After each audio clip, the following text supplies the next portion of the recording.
ವೀಕ್ಷಕರೇ, ಒಂದ್ ಕಡೆ ಲೋಕಸಭೆ ವಿರೋಧ ಪಕ್ಷದ ನಾಯಕ ರಾಹುಲ್ ಗಾಂಧಿ ಪ್ರಧಾನಿ ಮೋದಿ ವಿರುದ್ಧ ರಣಖಾಳೆ ಮೊಳಗ್ತಿದ್ರೆ, ಮತ್ತೊಂದ್ ಕಡೆ ಕಾಂಗ್ರೆಸ್ನ ಅಪ್ಪಟ ಮುಸ್ಲಿಂ ಶಾಸಕರೇ ದಿಢೀರ್ ಅಂತ ಬಿಜೆಪಿಗೆ ಜೈ ಅಂತಿದ್ದಾರೆ. ಹೌದು, ನಿನ್ನೆ ಮೊನ್ನೆವರೆಗೂ ರಾಹುಲ್ ಗಾಂಧಿಯ ಕಟ್ಟಾಭಕ್ತಿಯಾಗಿದ್ದ ಒಡಿಶಾದ ಮೊದಲ ಮುಸ್ಲಿಂ ಮಹಿಳಾ ಶಾಸಕಿ ರಾತ್ರೋರಾತ್ರಿ ಬಿಜೆಪಿ ಬೆಂಬಲಿತ ಅಭ್ಯರ್ಥಿಗೆ ವೋಟ್ ಹಾಕಿದ್ದೇಕೆ? ರೆಸಾರ್ಟ್ ನಲ್ಲಿ ಕೂಡಿ ಹಾಕಿದ್ರು, ಕೈ ಶಾಸಕರು ಎಸ್ಕೇಪ್ ಆಗಿದ್ ಹೇಗೆ? ಇದು ಎಲ್ಲದಕ್ಕೂ ಈ ವಿಡಿಯೋದಲ್ಲಿ ಉತ್ತರ ನೋಡೋಣ. ದೇಶದಲ್ಲಿ ನಡೆಯುತ್ತಿರುವ ರಾಜ್ಯಸಭಾ ಚುನಾವಣೆ ಹಾಗೂ ವಿಧಾನ ಪರಿಷತ್ ಚುನಾವಣೆಗಳು ವಿಪಕ್ಷದಲ್ಲಿರುವ ಕಾಂಗ್ರೆಸ್ ಪಾಲಿಗೆ ಅಕ್ಷರಶಃ ನುಂಗಲಾರದ ತುತ್ತಾಗಿ ಪರಿಣಮಿಸಿವೆ. ಕೇಂದ್ರ ಹಾಗೂ ರಾಜ್ಯಗಳಲ್ಲಿ ಅಧಿಕಾರವಿಲ್ಲದೆ ವಿಪಕ್ಷ ಸ್ಥಾನದಲ್ಲಿರುವ ಕಾಂಗ್ರೆಸ್ಗೆ ತನ್ನದೇ ಶಾಸಕರನ್ನ ಹಿಡಿದಿಟ್ಟುಕೊಳ್ಳೋದು ಈಗ ದೊಡ್ಡ ಚಾಲೆಂಜ್ ಆಗಿದೆ. ಇತ್ತೀಚೆಗೆ ನಡೆದ ರಾಜ್ಯಸಭಾ ಚುನಾವಣೆಯಲ್ಲಿ ಬರೋಬ್ಬರಿ 11 ಕಾಂಗ್ರೆಸ್ ಶಾಸಕರು ಪಕ್ಷದ ವಿಪ್ ಅನ್ನು ಉಲ್ಲಂಘಿಸಿ ಪಕ್ಷದ ಆದೇಶದ ವಿರುದ್ಧ ನಡೆದುಕೊಂಡಿದ್ದಾರೆ. ಹರಿಯಾಣ, ಒಡಿಶಾ ಮತ್ತು ಬಿಹಾರದಲ್ಲಿ ನಡೆದಿರುವ ಈ ಅಡ್ಡ ಮತದಾನದ ಪರ್ವ ಕಾಂಗ್ರೆಸ್ ಪಕ್ಷದೊಳಗಿರುವ ಭಿನ್ನಮತ, ಸೈದ್ಧಾಂತಿಕ ಬಿಕ್ಕಟ್ಟು ಹಾಗೂ ನಾಯಕತ್ವದ ವೈಫಲ್ಯವನ್ನ ಜಗಜ್ಜಾಹಿರು ಮಾಡಿದೆ. ಅಷ್ಟಕ್ಕೂ ಕಾಂಗ್ರೆಸ್ ಶಾಸಕರು ಅಡ್ಡ ಮತದಾನ ಮಾಡಿದ್ದೇಕೆ? ಶಾಸಕರನ್ನ ಸೆಳೆಯಲು ಆಡಳಿತಾರೂಢ ಬಿಜೆಪಿ ಬಳಸ್ತಿರೋ ಕ್ಯಾರೆಟ್ ಮತ್ತು ಸ್ಟಿಕ್ ತಂತ್ರ ಏನು? ಇಷ್ಟೆಲ್ಲ ಆಗ್ತಿದ್ರು ರಾಹುಲ್ ಗಾಂಧಿ ತಮ್ಮ ಶಾಸಕರನ್ನ ನಿಯಂತ್ರಿಸಲು ಅಂದ್ರೆ ಕಂಟ್ರೋಲ್ ಮಾಡಲು ಸಾಧ್ಯವಾಗ್ತಿಲ್ಲ ಹೇಗೆ ಎಂಬುದನ್ನ ಈ ವಿಡಿಯೋದಲ್ಲಿ ನೋಡೋಣ ಬನ್ನಿ. ರಾಜ್ಯಸಭೆಯಲ್ಲಿ ಕಾಂಗ್ರೆಸ್ಗೆ ಕ್ರಾಸ್ ಉರುಳು. ಹರಿಯಾಣ, ಒಡಿಶಾ, ಬಿಹಾರದಲ್ಲಿ ಕೈಕೊಟ್ಟ ಶಾಸಕರು. ವೀಕ್ಷಕರೇ, ಮೊದಲಿಗೆ ಮೊನ್ನೆಯಷ್ಟೇ ನಡೆದ ರಾಜ್ಯಸಭಾ ಚುನಾವಣೆಯಲ್ಲಿ ಏನಾಯ್ತು ಅನ್ನೋದನ್ನ ಕ್ಲಿಯರ್ ಆಗಿ ನೋಡ್ಕೊಂಡು ಬರೋಣ. ಒಟ್ಟು 10 ರಾಜ್ಯಗಳಲ್ಲಿ ನಡೆದ ರಾಜ್ಯಸಭಾ ಚುನಾವಣೆಯಲ್ಲಿ ಬಿಜೆಪಿ ನೇತೃತ್ವದ ಎನ್ಡಿಎ ಮೈತ್ರಿಕೂಟ ಮೇಲುಗೈಯನ್ನ ಸಾಧಿಸಿದೆ. 11 ಸ್ಥಾನಗಳಿಗೆ ನಡೆದ ಚುನಾವಣೆಯಲ್ಲಿ ವಿಪಕ್ಷಗಳ ಹಲವು ಶಾಸಕರು ಕೇಂದ್ರದಲ್ಲಿ ಅಧಿಕಾರದಲ್ಲಿರುವ ಆಡಳಿತ ಪಕ್ಷದ ಬೆಂಬಲಿತ ಅಭ್ಯರ್ಥಿಗಳಿಗೆ ವೋಟ್ ಹಾಕಿದ್ದಾರೆ. ಹರಿಯಾಣದಲ್ಲಿ 5 ಕಾಂಗ್ರೆಸ್ ಶಾಸಕರು ಪಕ್ಷದ ವಿರುದ್ಧ ಮತ ಚಲಾಯಿಸಿದ್ರೆ 4 ಮತಗಳು ಅಮಾನ್ಯವಾಗಿವೆ. ಈ ಅಮಾನ್ಯವಾದ ಮತಗಳ ಹಿಂದೆ ರಿಟರ್ನಿಂಗ್ ಆಫೀಸರ್ ಅವರನ್ನ ಬಿಜೆಪಿ ಏಜೆಂಟ್ ಅಂತೆ ಬಳಸಿಕೊಂಡಿದೆ ಅಂತ ಕಾಂಗ್ರೆಸ್ ಆರೋಪ ಮಾಡಿದೆ.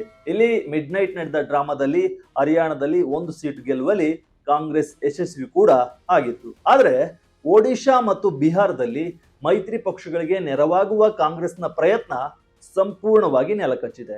ಒಡಿಶಾದಲ್ಲಿ 3 ಕಾಂಗ್ರೆಸ್ ಶಾಸಕರಾದ ರಮೇಶ್ ಜೈನ, ದಶರಥಿ ಗೋಮಾಂಗೋ ಮತ್ತು ಸೋಫಿಯಾ ಫಿರ್ದೌಸ್ ಪಕ್ಷದ ವಿಪ್ ಅನ್ನು ಧಿಕ್ಕರಿಸಿ ಬಿಜೆಪಿ ಬೆಂಬಲಿತ ಸ್ವತಂತ್ರ ಅಭ್ಯರ್ಥಿ ದಿಲೀಪ್ ರಾಯ್ ಅವರಿಗೆ ಮತ ಹಾಕಿದ್ದಾರೆ. ಇನ್ನು ಬಿಹಾರದಲ್ಲಿ ಕಾಂಗ್ರೆಸ್ನ 3 ಹಾಗೂ ಆರ್ಜೆಡಿಯ ಒಬ್ಬ ಶಾಸಕರು ಮತದಾನದಿಂದಲೇ ದೂರ ಉಳಿಯುವ ಮೂಲಕ ಪರೋಕ್ಷವಾಗಿ ಎನ್ಡಿಎಗೆ ಲಾಭ ಮಾಡಿಕೊಟ್ಟಿದ್ದಾರೆ. ಇದು ಈಗ ಭಾರೀ ಚರ್ಚೆಗೆ ಕಾರಣವಾಗಿದೆ. ಬಿಜೆಪಿ ತನ್ನ ಪ್ರಭಾವ, ಹಣಬಲ ಮತ್ತು ತನಿಖಾ ಸಂಸ್ಥೆಗಳ ಬೆದರಿಕೆ ಎಂಬ ಅಸ್ತ್ರಗಳನ್ನ ಬಳಸಿ ವಿಪಕ್ಷ ಶಾಸಕರನ್ನ ಬೇಟೆಯಾಡಿದೆ ಎಂಬ ಗಂಭೀರ ಆರೋಪಗಳು ವಿಪಕ್ಷಗಳ ಕಡೆಯಿಂದ ಕೇಳಿಬರುತ್ತಿದೆ.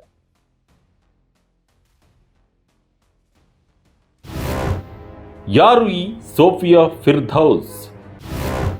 ಕಾಂಗ್ರೆಸ್ನ ಯುವ ಶಾಸಕಿ ಪಕ್ಷಕ್ಕೆ ತಿರುಗಿ ಬಿದ್ದಿದ್ಯಾಕೆ? ಇನ್ನು ಈ ಸಂಪೂರ್ಣ ಕ್ರಾಸ್ ವೋಟಿಂಗ್ ಐಡ್ರಾಮಾದಲ್ಲಿ ಎಲ್ಲರ ಗಮನ ಸೆಳೆದಿರುವ ಅತಿ ದೊಡ್ಡ ಹೆಸರು ಒಡಿಶಾದ ಶಾಸಕಿ ಸೋಫಿಯಾ ಫಿರ್ದೌಸ್.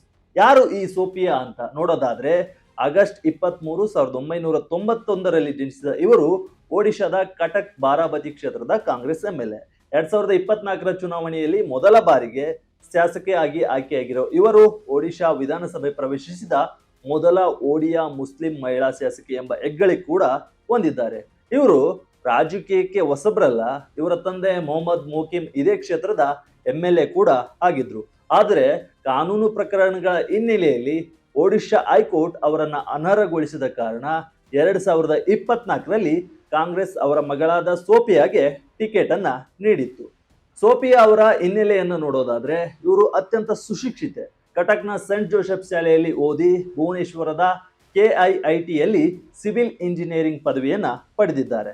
ಅಷ್ಟೇ ಅಲ್ಲ, 2022ರಲ್ಲಿ ಬೆಂಗಳೂರಿನ ಪ್ರತಿಷ್ಠಿತ IIMನಲ್ಲಿ ಮ್ಯಾನೇಜ್ಮೆಂಟ್ ಕೋರ್ಸ್ ಅನ್ನು ಕೂಡ ಮುಗಿಸಿದ್ದಾರೆ.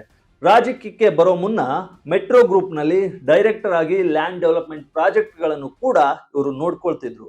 2015ರಲ್ಲಿ ಉದ್ಯಮಿ ಶೇಖ್ ಮೆರಾಜುಲ್ ಹಕ್ ಅವರನ್ನ ವಿವಾಹ ಆಗಿರುವ ಸೋಫಿಯಾ 5.24 ಕೋಟಿ ರೂಪಾಯಿಗಳ ಆಸ್ತಿಯನ್ನು ಹೊಂದಿದ್ದಾರೆ. ತಮ್ಮ ಮೊದಲ ಚುನಾವಣೆಯಲ್ಲಿಯೇ ಬಿಜೆಪಿಯ ಪೂರ್ಣಚಂದ್ರ ಮಹಾಪಾತ್ರ ಅವರನ್ನ ಬರೋಬ್ಬರಿ 8,001 ಮತಗಳ ಅಂತರದಿಂದ ಮಣಿಸಿ ಗೆದ್ದು ಬಗ್ಗಿದ್ರು. ಅಂಥದ್ರಲ್ಲಿ ಈಗ ದಿಢೀರಂತ ಅದೇ ಬಿಜೆಪಿಯತ್ತ ಅವರು ಮುಖ ಮಾಡಿದ್ದು ಅಚ್ಚರಿಗೆ ಕಾರಣವಾಗಿದೆ. ಈ ಯೂಟರ್ನ್ಗೆ ಏನ್ ಕಾರಣ ಅನ್ನೋದು ಕುತೂಹಲವಾಗಿದೆ. ಮುಸ್ಲಿಂ ಶಾಸಕರು ಬಿಜೆಪಿಗೆ ವೋಟ್ ಹಾಕಿದ್ಯಾಕೆ? ಬಿ ಟೀಮ್ ಬದಲು ಎ ಟೀಮ್ಗೆ ವೋಟ್ ಅಂತೆ. ವೀಕ್ಷಕರೇ, ಇಲ್ಲೊಂದು ಬಹುದೊಡ್ಡ ವಿಪರ್ಯಾಸವಿದೆ.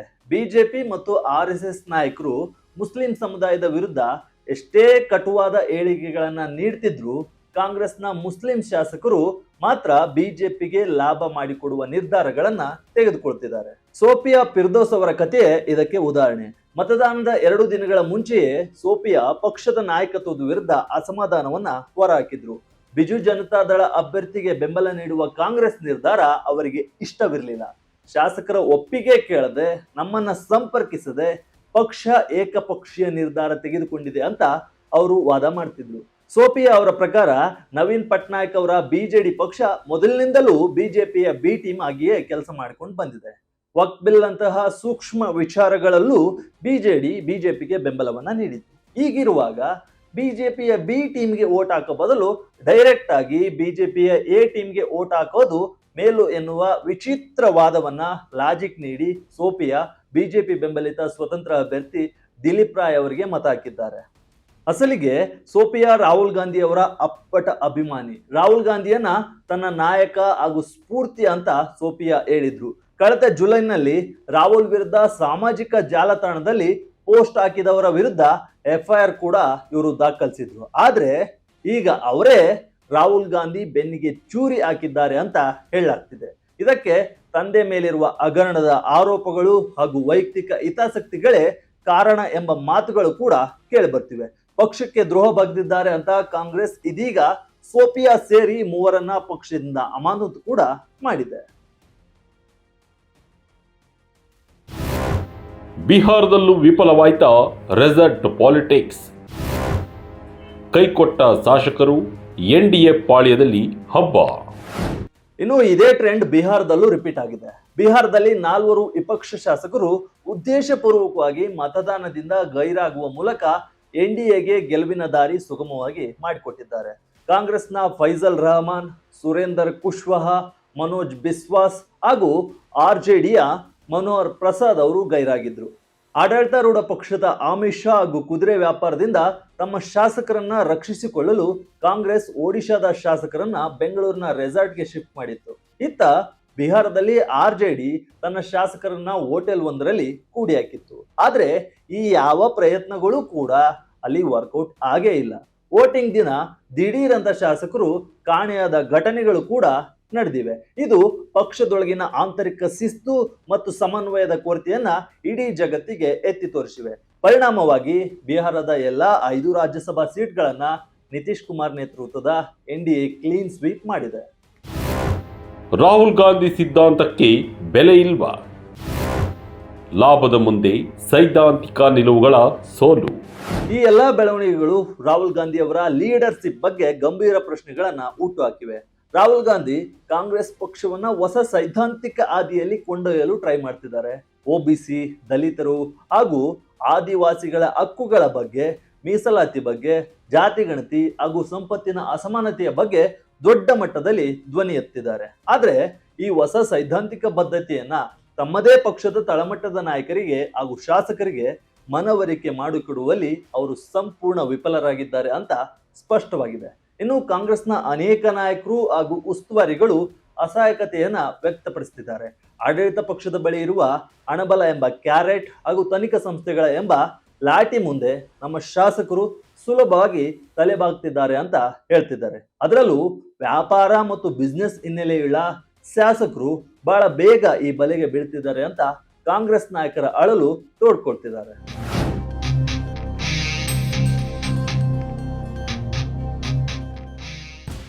ಒಟ್ನಲ್ಲಿ ಬಿಹಾರ ಮತ್ತು ಒಡಿಶಾದ ರಾಜ್ಯಸಭಾ ಚುನಾವಣಾ ಫಲಿತಾಂಶಗಳು ವಿಪಕ್ಷಗಳ ಒಕ್ಕೂಟದಲ್ಲಿರುವ ಕಂದಕವನ್ನ ಮತ್ತಷ್ಟು ಆಳವಾಗಿಸಿವೆ. ರಾಹುಲ್ ಗಾಂಧಿ ಸಂಸತ್ನಲ್ಲಿ ಪ್ರಧಾನಿ ಮೋದಿ ಅವರ ವಿರುದ್ಧ ಎಷ್ಟೇ ಗುಡುಗಿದ್ರು, ಜನಸಾಗರವನ್ನು ಸೆಳೆದ್ರು, ಅದನ್ನ ಬೂತ್ ಮಟ್ಟದಲ್ಲಿ ಮತಗಳನ್ನಾಗಿ ಪರಿವರ್ತಿಸುವ ಸಾಂಸ್ಥಿಕ ಶಕ್ತಿ ಕಾಂಗ್ರೆಸ್ಗೆ ಇಲ್ಲ ಎಂಬುದು ಪದೇ ಪದೇ ಸಾಬೀತಾಗ್ತಿದೆ.